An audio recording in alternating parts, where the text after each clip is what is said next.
Tá an Gaeilge á labhairt in éireann le os ciún 2,000 bliain. Léiríonn daon áireamh na hÉireann 2006 go mbeadh 1.6 milliún duine as an 4 milliún duine tá na gcónaí sa stát go bhfuil cumas labhartha Gaeilge acu. Labhraíonn beag nach 8,000 duine í ar bhann le húil. Ar tharla tad adaran, cum a bhí me. I dúisgurt éireann, meastar go bhfuil beag nach 170,000 duine le hólas éigean ar an Gaeilge. Cé gur miúntanga í an Gaeilge, tá stádas bhí leithtócaite i munreacht na hÉireann, mar an tanga náisiúnta agus mar phríomhthanga oifigiúil an stáid. Is í an Gaeilge an taontanga cheilteach a bhfuil aitheantas mar thanga oifigiúlacha san Aontas Eorpach.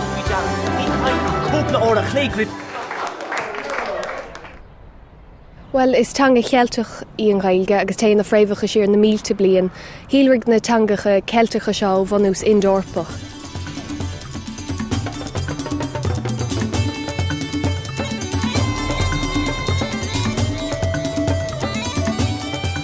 Cudas na focail is cotíonnta tágaing an Gaeilge go fóil hána ar ón gúlra indorpach seo, teach, rí, scéal agus focail den chineál sin.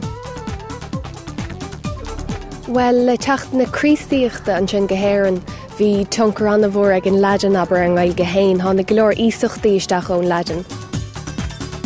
Níos táchtaí fós beidir tosaíú ar an Gaeilge i scríomh sa gná aibítar rómhánach sa tréimhse seo. Tá fás anna bhór le brathir spéis sa Gaeilge a measctaí na fásta. Gach lá, cibé ábhar. Víra orslas aniam dú, agus as anjarman me as Wiesbaden. Is er se anje, agus is an Moscow, me an Rush. Hasí má leis an Gaeilge chuig bbliain dé go hin, agus thug má spéistí don chéadúir marial ar an cheol. Is brandam an teanga seo, agus ceapan go bhfuil an slí smuointe an suimiúil in Gaeilge. Tá daon rud a bheag nach 92,000 duine sa Gaeltacht. Tháinig rialtas na hÉireann na ceantar seo atá suite i 7 cúnta ar bhann reachtúil a thug san áireamh líon na gcainteoirí Gaeilge bhí na gcónaíonta.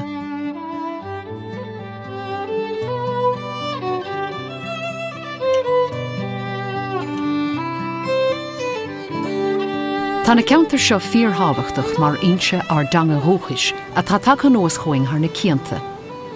Tá caomhnú agus neartú na Gaeltachta mar láraimig an rialtas. Tá cín an rialtas le curchan cín na Gaeilge sa Gaeltacht agus sa tír a gutine trí réimse lehan gníomhaíochtaí.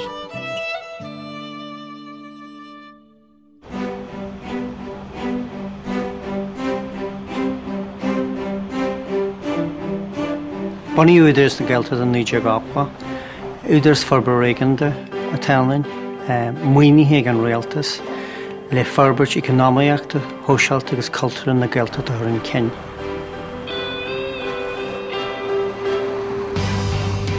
Taontseangaí learna dar go brilig. Na tásaí te an údaras na teangaí ar an cin mar hangaí pobail ins na Gaeltachtaí. Agus mar chud learna da sin an teangaí hathadú na aisú go dtíon cheadlúneile tá snínta táhachta. Mar darlann sin ní fiú duine bhán, agus tá tealaí agus tá pobail learna agus tá norbert pobail learna san ubair sin. Díreach mar atá ról tábhachtach ag Údarás na Gaeltachta a gathú na Gaeilge sa Gaeltacht, tá ról lárnach ag agrais ar nós antaobhas altach, maidir le tacaíochtathúirt an Gaeilge i dúisceart éireann. Bunaíodh antaobhas altach an 19 an chiad agréocht sa tuaisceart a fuair muoinú ó rialtas na Breataine leis an Gaeilge curchan cí na bobbal thuaisceart éireann na Gutine.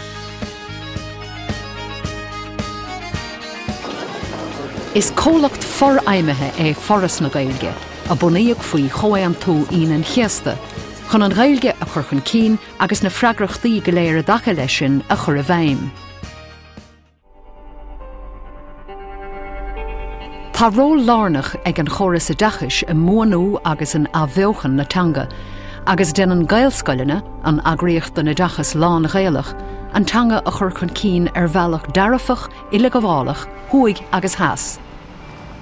Le fithe bliana nuas tá fás mór tacha lín na górsaí tríú le bhéal a tar fáil tríbhean na Gaeilge in ollscoilena éagsúla fuair na tíre.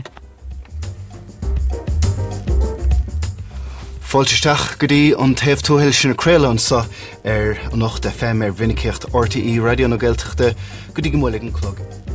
Tá áit lárnach ag an Gaeilge RTE radio na Gaeltachta agus TG 4. Tá áit eceálacha ci freisin reinstáisiúnile agus slán chlóite. Tá sé an táhachtach go bhfuil teanga bheo in gach tír. Is slí smuointe difriúil in gach teanga. Is dóilm gur ceartúchas a bhagin mar tá níos mó daoine fólam Gaeilge níomhhain in éireann ach ar fud a dóin agus tugann sin misneach dúin ar fad.